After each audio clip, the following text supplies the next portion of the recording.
এদিকে ঈদের সিনেমা দেখতে অনেকেই ভিড় করেছেন রাজধানীর বিভিন্ন প্রেক্ষাগৃহে। বসুন্ধরা সিনেপ্লেক্সে আছেন সহকর্মী শ্রেয়া রায়, সরাসরি যুক্ত হব তার সঙ্গে। ঈদের বিনোদনের অন্যতম একটি মাধ্যম হচ্ছে সিনেমা দেখা। এবার ঈদে কি কি সিনেমা হলগুলোতে চলছে তা জানতে চাই আপনার মাধ্যমে। এছাড়া সিনেমা দেখে দর্শকরা কি বলছেন সেটিও জানতে চাই। ধন্যবাদ মৌটুসী।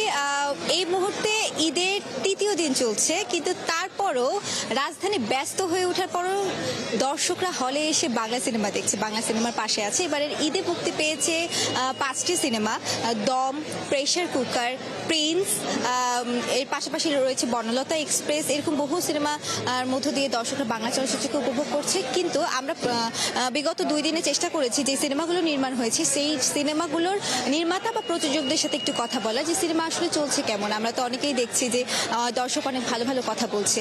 আজকেও ঠিক তার ব্যতিক্রম কিছু করব না। আজকেও আমরা একজন সিনেমার নির্মাতার সাথে কথা বলবো এবং জানবো সেই সিনেমার গল্প কেমন ছিল, কেমন হচ্ছে, কেমন দর্শক সেটা উপভোগ করছে। আমরা একটু নির্মাতা রায়হান রাফির সাথে কথা বলবো, যিনি প্রেসার কুকার বানিয়েছেন। ভাইয়া, একটু জানতে চাই, প্রেসার কুকার দর্শকরা যে ভালো বলছে, কেমন লাগছে? খুবই ভালো লাগছে। আমাদের মার্কেটিং এর প্ল্যানই ছিল এরকম যে আমরা ওভার হাইপ কিছু ক্রিয়েট করব না, আগের থেকেই অনেক কিছু প্রমিস করবো না দর্শকদেরকে। দর্শকই সিনেমাটার হাইপ ক্রিয়েট করবে। এবং আপনি যদি খেয়াল করে দেখেন, ঈদের 3 নাম্বার দিন কোথাও টিকিট নেই এবং আমাদের টিকিটের দাম 900 টাকা, 800 টাকা, তারপরও দর্শক টিকিট পাচ্ছে না। ভিআইপি হলে আমাদের সিনেমাটা চলছে এবং আজকে এসকেএস থেকে শুরু করে সব শো হাউসফুল। এবং আমাদের সিনেমাতে কিন্তু অনেক বড় স্টার নাই, কিন্তু দর্শক প্রমাণ করে দিচ্ছে সিনেমা হিট হতে আসলে অনেক বড় স্টার লাগে না। সিনেমা হিট হতে গল্প লাগে, আগে গল্প লাগে, তারপর সব। কিন্তু পাশাপাশি যেহেতু আরো অন্যান্য সিনেমা এসেছে, সেখানে প্রেসার কুকারের এত দর্শক আগ্রহের সাথে দেখছে। আমরা দেখছিলাম 1500 টাকা টিকিটেও দর্শক টিকিট কেটে সিনেমা দেখছে। আপনি কি সিনেমাটা আসলে এভাবে বানিয়েছিলেন যে না, দর্শক যত টাকাই হোক দেখবে টিকিট? আমার কাছে কি মনে হয়, আমি দর্শক আমাকে বিশ্বাস করে, কারণ আমি নতুন নতুন জিনিস দর্শককে দিতে চাই। আমি দর্শককে পরাণ দিয়েছি, সুরঙ্গ দিয়েছি, তুফান দিয়েছি, তাণ্ডব দিয়েছি। দর্শকরা, ম্যাক্সিমাম দর্শক বলছে যে ভাই আপনার জন্য সিনেমা দেখতে এসেছি, কারণ আপনাকে আমরা বিশ্বাস করি এবং আমি সামনে ঈদেও সিনেমা নিয়ে আসবো।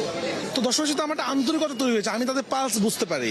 তারা একই জিনিস বারবার খেতে চায় না, তাদেরকে নতুন জিনিস রান্না করে দিতে হয়। পেশাক করে তাদের জন্য নতুন রান্না, এই জন্য আমি কনফিডেন্ট ছিলাম এই নতুন রান্না তাদের পছন্দ হবে।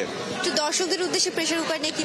দর্শকদেরকে বলবো, আপনারাই আসলে প্রেসার কুকারকে এই জায়গায় নিয়ে এসেছেন, কারণ আমাদের সিনেমার এত মার্কেটিং আমরা করতে পারিনি, আমরা করিও নাই। আমাদের খুব অল্প বাজারের ছবি ছিল, খুব ছোট ছবি, কিন্তু পরাণের মতো আপনারা যেভাবে করে প্রেসার কুকারকে দেখছেন এবং আপনারাই বলছেন এটা আমার সেরা ছবি।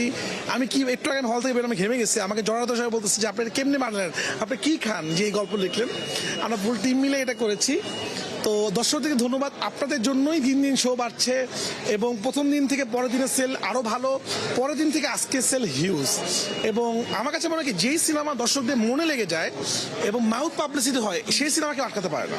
থ্যাংক ইউ, অসংখ্য ধন্যবাদ। এভাবেই নির্মাতারা, প্রযোজকরা বাংলা সিনেমাকে বানাচ্ছে, কারণ আপনারা সেই সিনেমাগুলোকে পছন্দ করছেন। এভাবেই এবারের ঈদটা উদযাপন হচ্ছে সিনেমার মধ্য দিয়েই। ছিল আমার কাছে বসুন্ধরা সিটি স্টার সিনেপ্লেক্স থেকে সবশেষ তথ্য। ধন্যবাদ শ্রেয়া আপনাকে। দর্শক, প্রেক্ষাগৃহে অনেক সিনেমা চলছে, সেই সিনেমার ঈদের সিনেমার খবরই জানাচ্ছিলেন সহকর্মী শ্রেয়া রায়।